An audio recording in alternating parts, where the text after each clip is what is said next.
बिहार में चुनावी माहौल तैयार होने लगा है और चुनाव जब आते हैं तो कई सारी बातें होती हैं, कई सारे मुद्दे उखाड़े जाते हैं। नेताओं की बातें, नेताओं के बयान, नेताओं के एक्शन, हर किसी चीज को बहुत परखा जाता है। आज हमारे साथ एक ऐसे नेता हैं जो वाकई नेता अभी तक बने हैं, बन तो गए हैं और नेताओं की लिस्ट में बहुत ऊपर नाम है, लेकिन वो पेशे से पहले एक ब्यूरोक्रेट रहे हैं। हमारे साथ मनीष वर्मा जी हैं जो राष्ट्रीय महासचिव हैं जनता दल यूनाइटेड के। मनीष जी, सबसे पहले तो आपका बहुत बहुत स्वागत। चूंकि आपका मैं परिचय दे रहा था तो आप वाकई अपने आप को अब पूरी तरीके से जो नेताओं का एक जो समूह है उसमें आप स्टैब्लिश अपने आप को मानने लगे हैं कि अभी भी थोड़ा सा आपको लगता है क्या कि नेताओं वाली कैटेगरी में उतने फिट नहीं पड़ रहे हैं? देखिए भाई, मैं जो ड्रेस पहना हूँ वो तो नेताओं का ही ड्रेस है, तो ड्रेस से तो आप नेता मान ही सकते हैं। और रही बात दूसरे लोगों क्या मानते हैं मुझको पता नहीं, लेकिन मैं अपने को अंदर से एक जो है एक कार्यकर्ता मानता हूँ, राजनीतिक कार्यकर्ता मानता हूँ। और जो मेरी जिम्मेदारी है पार्टी ने भरोसा करके एक बड़ी जिम्मेदारी हमको दी है एक, और जो मैं अपने नेतृत्व का बहुत बहुत धन्यवाद करता हूँ, उनका आभार व्यक्त करता हूँ कि उन्होंने आते ही मुझे राष्ट्रीय महासचिव का दर्जा दिया है। एक बड़ा ओहदा है, मेरे लिए एक बहुत बड़ी बात है और मैं उनको बार बार धन्यवाद करना अच्छा, चाहूँगा। एक जो बात है जो है कि आपको माना जाता है कि आप नीतीश जी के बहुत करीब हैं और कई लोगों ने तो कहा क्या कि आए ही आप हैं क्या कि आप नीतीश जी के उत्तराधिकारी हैं। खैर, अब उत्तराधिकारी की बात हम बाद में करेंगे, लेकिन इस नीतीश जी पर कई लोग सवाल उठा रहे हैं नीतीश जी को लेकर के कि क्या नीतीश जी इस बार एक नेचुरल चॉइस हैं क्या चीफ मिनिस्टर के? क्योंकि चीफ मिनिस्टर होते हुए एनडीए चुनाव लड़ रहा है तो उसमें नाम तो नीतीश जी का ही आ गया है, लेकिन उनके स्वास्थ्य को लेकर के, उनके बर्ताव को लेकर के कई लोग सवाल भी उठाते हैं, गठबंधन के अंदर भी, गठबंधन के बाहर भी। तो क्या आपको लगता है क्या कि इस बार नीतीश जी के नाम पर ही चुनाव लड़ा जाएगा या कुछ और भी हो सकता है? देखिए, जितने भी हम लोग को एनडीए के घटक दल हों, चाहे बीजेपी के हों, चाहे लोजपा के हों, चाहे हम के हों, सभी घटक दलों ने ये स्वीकार किया है और ये माना है कि ये जो चुनाव है 2025 का वो नीतीश जी के नेतृत्व में लड़ा जाएगा। और सब लोगों ने जो नीतीश जी को देखा है, पूरे बिहार ने नीतीश जी को देखा है, पिछले 20 वर्षों से वो जितने कमिटमेंट के साथ बिहार के विकास के लिए, बिहार के उत्थान के लिए जो लगातार वो काम उन्होंने किया है। बिहार उनको क्या मिला था, किस तरह का बिहार था, जो बदलाव बिहार में हुए हैं, जिस तरह का परिवर्तन हुआ है, जो जिस तरह की बिहार की अस्मिता उठी है, हम लोग तो पहले भी जानते थे। पहले हम लोग जब दिल्ली में रहते थे क्या बिहारियों की इज्जत होती थी। आज जो बिहारियों को जो सम्मान मिला है, कहीं ना कहीं नीतीश जी का बहुत बड़ा योगदान है। लेकिन अभी सवाल उठ रहा है अब कानून व्यवस्था को लेकर। लेकिन जो आप दूसरी बात कर रहे हैं कि स्वास्थ्य व्यवस्था और ये है, तो देखिए, विपक्षी पार्टियां एक परसेप्शन बनाने की कोशिश कर रही हैं। ये जब उन्होंने देखा कि जिस तरह से मुख्यमंत्री जी काम कर रहे थे, आप पिछले साल की बात मैं करूंगा, जाड़े का समय था और लगातार नीतीश जी ने एक एक जिले का दौरा किया, वहाँ पे जो जो समस्याएं थी उसको स्टडी किया, लोगों से इंटरेक्ट किया और 38 जिलों का जो जो योजनाएं हो सकती थी, जो जो वहाँ पे प्रॉब्लम जिलों में थी, उसका एक साथ योजना ला करके पटना आए, सारी योजनाओं की स्वीकृति दी और करीब करीब 50,000 करोड़ से ज़्यादा की योजना पूरे बिहार की एक साथ सैंक्शन हुई। सब पे काम करना शुरू हो गया। उस कड़ाके की ठंड में यदि नेता का कमिटमेंट नहीं होता, लोग इस तरह से, जो लोगों ने देखा कि किस कमिटमेंट के साथ बिहार की समस्याओं से जूझ रहे हैं और किस तरह से उसका समाधान निकाल रहे हैं, सबने देखा। आज भी देखिए, कल भी देखिए, जब भी आप देखते हैं तो नीतीश जी यहाँ जा रहे हैं, योजनाओं की मॉनिटरिंग कर रहे हैं, सबको निर्देशित कर रहे हैं, सब अधिकारियों को। तो पूरा का पूरा जो है वो एक तरह से बिहार के विकास को गाइड कर रहा है। लेकिन एक बात आज भी मोहन भागवत जी ने कही है, चूंकि उम्र का सवाल है, 75 साल के बाद रिटायर हो जाना चाहिए। तो एक नेता की भी तो उम्र बढ़ती है, तो उसमें क्या आपको लगता नहीं है कि एक विकल्प ढूंढने की भी कहीं ना कहीं जरूरत है? अगर मोहन भागवत जो कि आरएसएस प्रमुख हैं, उनकी तरफ से आ रहा है, तो कहीं ना कहीं ये बात तो आपकी भी पार्टी में चलेगी ना? देखिए, मोहन भागवत जी का अपना ओपिनियन है, मैं उसका सम्मान करता हूं, उसमें कोई बड़ी बात नहीं है। लेकिन जिस व्यक्ति ने जिस कमिटमेंट के साथ जो काम किया है पिछले 20 वर्षों से, बिहार को एक नई दिशा दी है, बिहार क्या मिला था, क्या उन्होंने बनाया, और जिस तरह से उन्होंने एक रोड मैप बना करके बिहार को आगे ले जाने का काम किया, कानून व्यवस्था को ठीक किया, यहाँ पर जितना भी सड़कें थी, रोड्स थे, इस सारे इंफ्रास्ट्रक्चर पे काम किया, बिजली की व्यवस्था पे काम किया। तो किस तरह से एक जो है प्लान्ड वे में चल करके शिक्षा स्वास्थ्य पे ध्यान दिया, यहाँ के जो मानव संसाधन है उसको कैसे हम अगुमेंट करें, कैसे उसको हम आगे ले जाएं, उसके लिए काम किया। तो एक तरह से उन्होंने एक लॉन्च पैड तैयार कर दिया बिहार के लिए, एक आधारभूत संरचनाओं का जाल बिछा करके एक लॉन्च पैड बना है, जिससे आगे का बिहार बनेगा, एक विकसित बिहार बनेगा। अब देखिए, ये सब जो है, अब इंडस्ट्री जो पहले कहते कि नहीं आ रही है, अब इंडस्ट्री का आना शुरू हो गया, बाहर इन्वेस्टर में कॉन्फिडेंस बना है। चारों तरफ से आप देखिए, कोका कोला की फैक्ट्री लग रही है, फूड प्रोसेसिंग की फैक्ट्री लग रही है, आपका अपरेल का, कपड़े का, लेदर का फैक्ट्री मुजफ्फरपुर में, यहाँ पे बेगूसराय में देखिए आदित्य बिरला की कंपनी लग रही है। वैसी तरह से आप सीमेंट की फैक्ट्रियाँ देखिए, सीमेंट की फैक्ट्रियाँ लग रही है। तो हर तरह से एक इन्वेस्टमेंट का माहौल कायम हुआ है। जब हम बात करते हैं रोजगार की, तो इस तरह से बिहार में रोजगार का सृजन हो रहा है।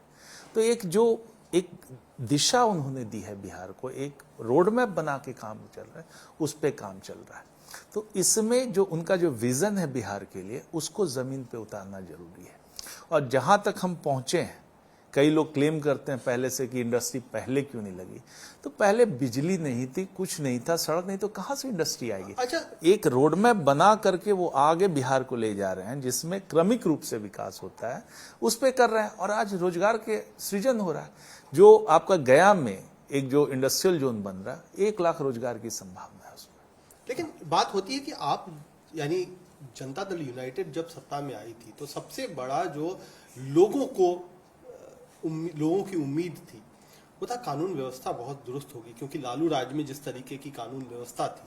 लेकिन आज जिस तरीके से पटना में गांधी मैदान पे वहां पर गोली चल रही है, कारोबारी का मर्डर हो रहा है, बहुत सारी चीजें हैं। आज ही आया जो वेटरनरी कॉलेज का की घटना हुई है। इस चीज में कहीं ना कहीं अब तो आपके ऊपर भी तो, आपकी साख पर भी तो सवाल खड़ा हो रहा है। देखिए, हम इस बात को कहेंगे कि एक तरह से विपक्षी दल परसेप्शन बनाने की कोशिश कर रही है।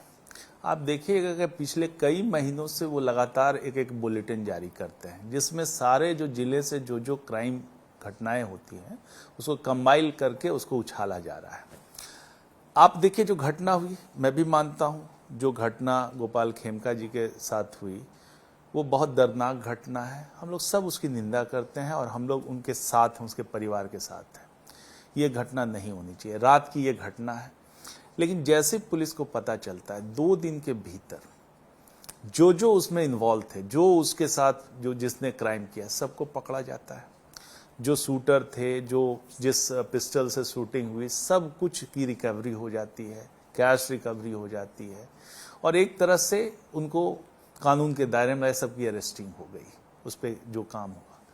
तो ये आप देखिए कि सरकार का कमिटमेंट, यदि कोई घटना होती है तो हम ये कहते हैं कि हम क्राइम के प्रति 0 टॉलरेंस रखते हैं, और वो हमने इसमें भी दिखाया, इस मामले में भी, कि तुरंत उस पर कार्रवाई हुई, और जितनी जल्दी से है उतनी जल्दी कार्रवाई हुई। तो हम ये नहीं कहते, कोई भी समाज होता है उसमें क्राइम का रेट होता है, सारे कानून बने हुए हैं, पूरे वर्ल्ड में देखिए या किसी भी राज्य में देखिए तो घटनाएं घटती रहती हैं। ऐसा कोई नहीं क्लेम कर सकता कि कानून है तो कानून में घटनाएं नहीं घटेगी। एक जो सोसाइटी में क्राइम रेट रहता है वो कुछ ना कुछ हद तक रहता ही रहता है, आप पूरा बंद नहीं कर सकते। लेकिन सरकार की इफिशियंसी या कमिटमेंट इस पे देख सकते हैं कि सरकार की नीयत क्या है, क्या किसी को संरक्षण मिल रहा है, क्या अपराधियों को संरक्षण मिल रहा है, तो आप देखें कहीं भी किसी भी अपराधी को कोई संरक्षण नहीं मिला। पूरा क्राइम के साथ जीरो टॉलरेंस है। जितना भी प्रिवेंटेबल क्राइम है उसको हम प्रिवेंट कर रहे हैं। 112 की सर्विस हमने डायल 112 की सर्विस लॉन्च की। आज के समय में कुछ भी इस तरह की घटना है, फोन करते हैं, 12-15 मिनट में पुलिस पहुंच जाती है, कार्रवाई होती है। तो जो प्रिवेंट कर सकते हैं वो प्रिवेंट कर रहे हैं। लेकिन कई ऐसे क्राइम हैं जिसको आप सीधा प्रिवेंट, जब तक जानकारी नहीं होगी तो कैसे। कई पर्सनल क्राइम होते हैं, ग्रजेस रखते हैं लोग, आपसी झगड़े विवाद होते हैं जिसको पता नहीं चलता। लेकिन आप तो ब्यूरोक्रेट भी रहे हैं, आपने तो कई जगहों की व्यवस्था भी संभाली है। ये बताइए कि क्यों बढ़ गया अचानक ये जो उछाल आया है? क्योंकि ये बात नीतीश राज में ये बात मानी जाती थी कि क्राइम रेट कम हुआ है, लेकिन ये जो अचानक एक बाढ़ सी आ रही है, बाढ़ का समय भी है बिहार में, तो बाढ़, ये क्राइम की बाढ़ क्यों आ रही है? इसके पीछे क्राइम की बाढ़ नहीं आई है। ये क्राइम को जिस तरह से प्रेजेंट किया जा रहा है, आप देखिए कि जिले में कहीं घटना हुई, लोग हुआ, उस पर काम हुआ, लगातार होते रहता है, हर समय होते रहता है। और मैं आपको सरकार की बात बताता हूं कि जितना सभी जो ऑफिसर, सबको स्ट्रिक्ट इंस्ट्रक्शन जाता है कि भाई क्राइम से कोई समझौता नहीं है।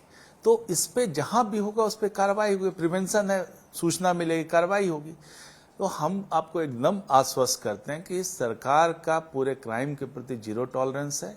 जहां भी कोई क्राइम होता है तुरंत हम उसको, उस पर कार्रवाई करते हैं, पकड़ते हैं, उसको कानून के दायरे में लाते हैं, और जो कानून के अनुसार सम्मत है, विधि सम्मत है, सारी कार्रवाई की जाती है। यही तो सरकार का दायित्व है।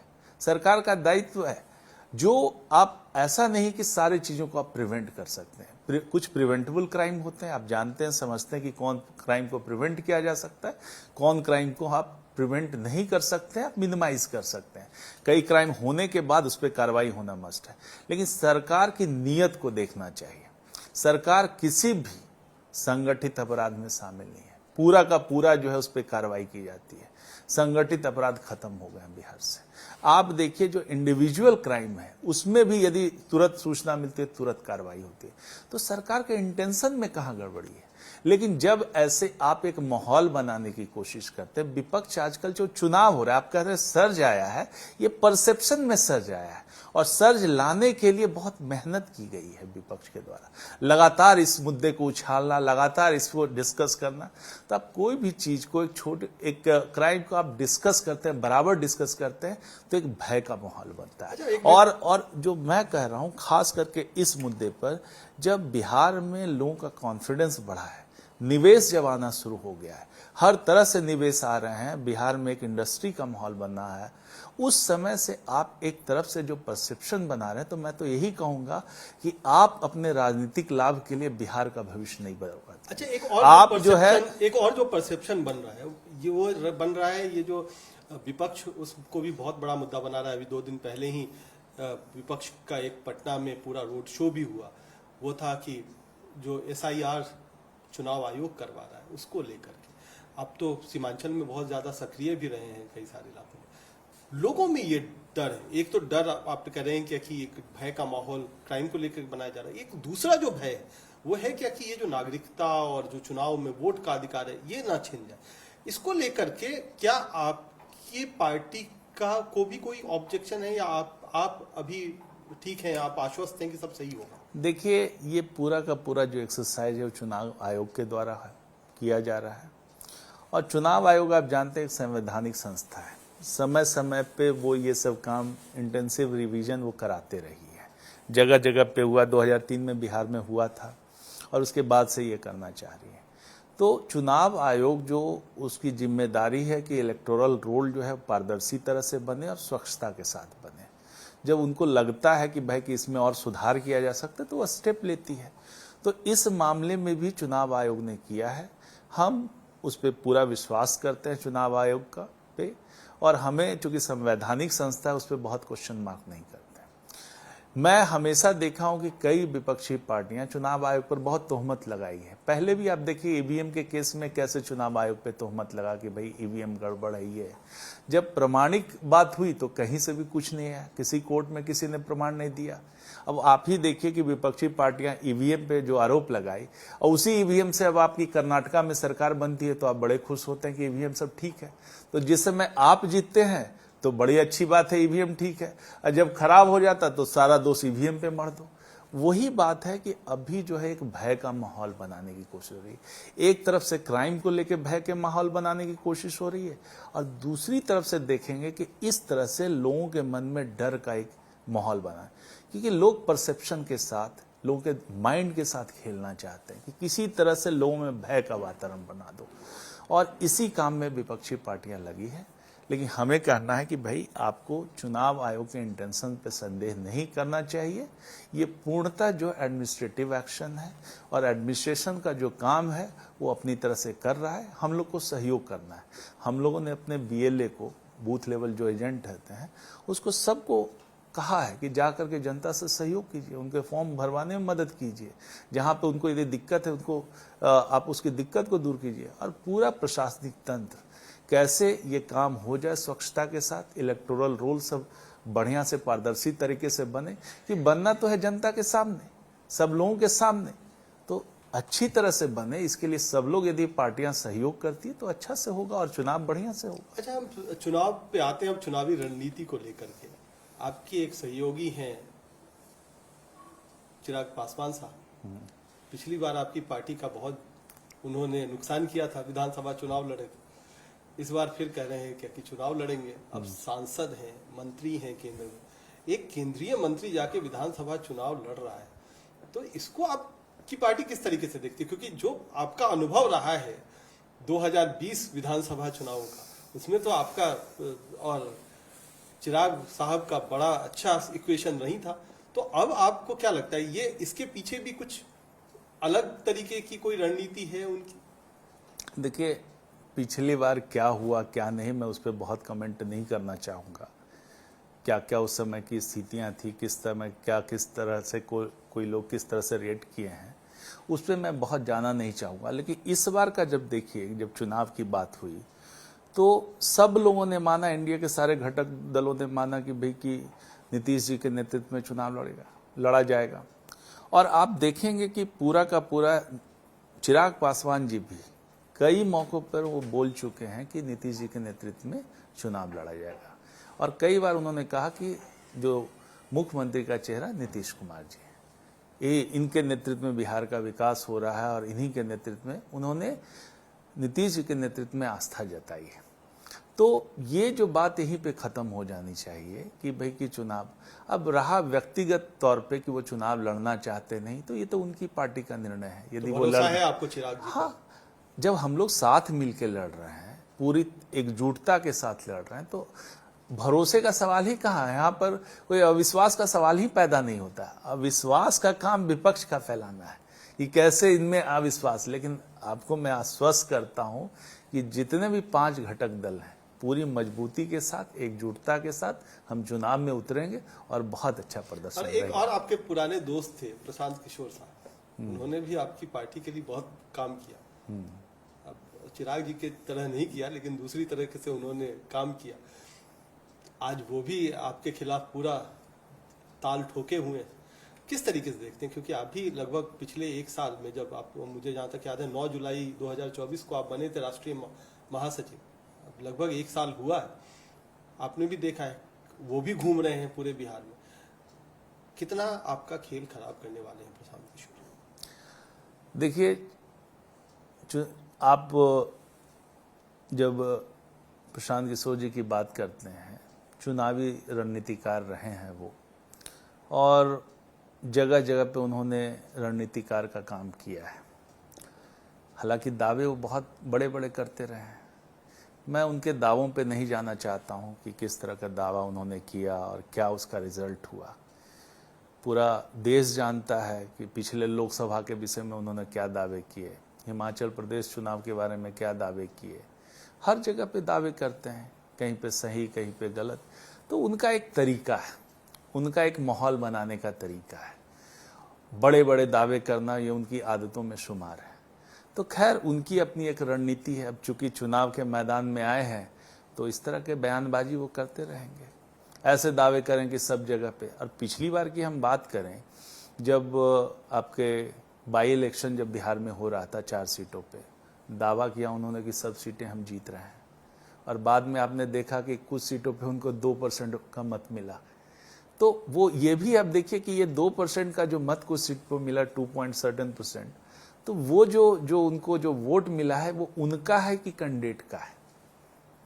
तो ये जो उनकी जो कोशिश है, जहां तक मैं देखता हूं, तो आप सोशल मीडिया देखें तो लगेगा कि पूरा का पूरा बिहार में वही छाए हुए हैं, सोशल मीडिया के वो एक्सपर्ट रहे हैं, लेकिन जमीनी तौर पे क्या उनकी स्थिति है सब लोग जानते हैं। तो उस पर विशेष मैं कहना नहीं चाहूँगा, उनका काम करने का अलग तरीका है। और आप जानिए कि जनता का नेता होना और रणनीतिकार होना दोनों अलग अलग चीज़ हैं। दोनों जनता के भावनाओं से जुड़ना, उनके भावनाओं के अनुसार काम करना, ये अलग चीज़ है। और जन नेता होना अलग चीज़ है। रणनीति आप बना सकते हैं। आज देश में कई रणनीतिकार हैं जो विभिन्न पार्टियों के लिए रणनीति बनाते हैं, लेकिन मैंने और किसी रणनीतिकार को इस तरह का क्लेम करते हुए नहीं देखा है। ऐसे एकमात्र हैं। तो उनकी जो स्ट्रैटेजी है, उनका जो बात है, वो उनको मुबारक है, मैं उनको शुभकामना देता हूँ। लेकिन जनता जो है सब समझती है। बिहार की जनता बहुत सुलझी हुई है, बहुत वाइज है। वो जानती है कि अपना वोट खराब नहीं करना है। यदि वोट देते हैं तो यहाँ पे जो चुनाव है वो इंडिया गठबंधन और एनडीए गठबंधन के बीच में है। कोई और जो तीसरा जो क्लेम कर रहा है उनका कहीं कोई जगह नहीं है। लेकिन एक माहौल बनाने की कोशिश होगी, लेकिन जमीन पे कोई माहौल नहीं है। सब जो है सोशल मीडिया का माहौल। अच्छा, अब हम आप पे आ जाते हैं कि मनीष वर्मा जी की क्या भूमिका रहेगी 2025 में? आप चुनाव लड़ रहे हैं, या आप रणनीतिकार हैं, या आप पर्सन इन द वेटिंग है? कि कई लोग कहते हैं कि इंतजार कर रहे हैं मनीष वर्मा जी, अभी समय नहीं आया है। तो क्या है अभी आपकी क्या भूमिका है? देखिए, 1 साल पहले मैं पार्टी में आया हूँ। मैं राजनीति के लिए नया आदमी हूँ, और भले सरकारी स्कीमों में और ये सब काम में मैं रहा हूँ इन्वॉल्व, लेकिन मेरी जो हैसियत रही एक राजनीतिक कार्यकर्ता की है भी। और मैं एक छोटा सिपाही हूँ पार्टी का। जो हमको नेतृत्व के द्वारा, पार्टी के द्वारा जो दायित्व दिया जाता है पार्टी की मजबूती के लिए, पार्टी का काम करने के लिए, उस दायित्व का पूरी मुस्तैदी के साथ, पूरी निष्ठा के साथ मैं निर्वहन करता हूँ। वही काम करता हूँ जिससे हमारा पार्टी मजबूत हो, जिससे हमारी पार्टी को इस चुनाव में जीत मिले। उन सब कामों में लगा रहता हूँ। तो ये तो नेतृत्व का है कि क्या रोल देना है, जो करना है वो उन पे है। चुनाव लड़ेंगे? ये इस पे मैं क्या कहूँ? मैं तो लड़ना या नहीं लड़ना, इसमें तो भाई हमारी और आपके बीच में तो है नहीं था। ये तो पार्टी का नेतृत्व डिसाइड करेगा कहाँ पे किसमें। अभी चीजें चल रही हैं, किसको कहाँ से लड़ाना है, नहीं लड़ाना है, पार्टी इस पे निर्णय लेगी, और जिस समय निर्णय होगी सबको पता चल जाएगा। निशांत की एंट्री को लेकर के भी उनकी क्या एंट्री हो रही है? देखिए, निशांत जी एक बहुत समझदार, सुलझे हुए व्यक्ति हैं और काफ़ी पढ़े लिखे व्यक्ति हैं।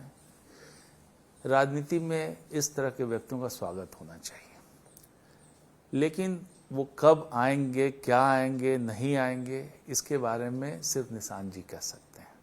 क्योंकि ये लोगों का कि आप अपना जीवन किस तरह से जीना चाहते हैं, किस तरह से आप क्या पॉलिटिक्स में सेवा में आना चाहते हैं, राजनीति में आना चाहते हैं, ये अपना पर्सनल डिसीजन होता है। तो वो कब आएंगे, क्या होंगे, ये उन पे है। और लोकतंत्र में आप जानते हैं कि सबको ये स्वतंत्रता है, कोई भी व्यक्ति आ सकता है। और हमारी है कि जो जिस तरह के योग्य व्यक्तियों को, तो योग्य व्यक्तियों को राजनीति में आना चाहिए। बहुत बहुत धन्यवाद। लगभग आपने सभी विषयों पे बहुत खुलकर के बात की, और बिल्कुल यही लोकतंत्र की खूबसूरती है कि यहाँ पर जनता जनार्दन होती है, मालिक होती है, और वही तय करती है कि उनका भविष्य किसके हाथ में होगा। और यही बिहार की जनता को इस साल के आखिर में करना है। और निश्चित तौर पर उसमें मनीष जी की क्या भूमिका होगी वो पार्टी तय करेगी, लेकिन राजनीतिक जानकार कहते हैं कि मनीष काफ़ी मेहनत भी कर रहे हैं और बड़ी भूमिका के लिए तैयार भी हो रहे हैं। कैमरामैन अशोक भनोत के साथ कुमार कुणाल, दिल्ली, आज तक।